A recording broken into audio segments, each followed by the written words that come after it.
আমাদের কিন্তু ছুটি নাই, 24 ঘন্টা ডিউটি থাকে। আমরা প্রজাতন্ত্রের জনগণের সেবক হিসাবে কাজ করতে এসেছি, জনগণের ভোটে নির্বাচিত হয়ে এসেছি।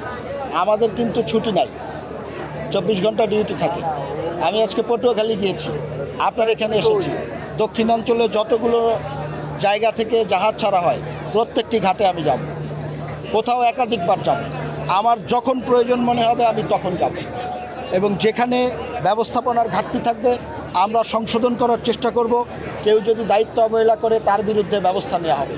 মেসেজটি খুব পরিষ্কার। এখন আমাদের প্রধান লক্ষ্য হলো ঈদকে সামনে রেখে যে মানুষগুলো এই এলাকায় ঈদ করতে এসেছে, শান্তিপূর্ণভাবে এসেছে, একটি দুর্ঘটনা ছাড়া বাকি সব কিছু ঠিকঠাক মতো ছিল। আপনারাই বলছেন কেউ কোনো বিষয়ে কমপ্লেন করেন। দুর্ঘটনার বিষয়টি তো আমাদের দুর্ঘটনা, এটি একটি দুর্ঘটনাই,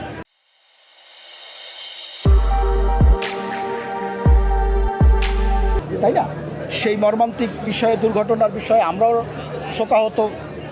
হ্যাঁ, সেই বিষয়টিও একটা আমরা তদন্ত সাপেক্ষে সামনের দিকে এগিয়ে যাবে।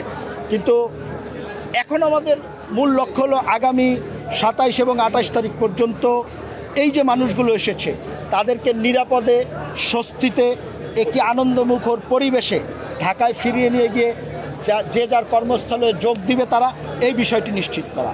আমরা 28 তারিখ পর্যন্ত আমাদের সর্বোচ্চ মনোযোগ এই ফিরতি ঈদযাত্রার উপরে দিব। তারপরে আপনি যে বিষয়গুলো এসেছেন এই বিষয়গুলো নিয়ে আমরা আলাপ করে আপনাদেরকে জানাবো।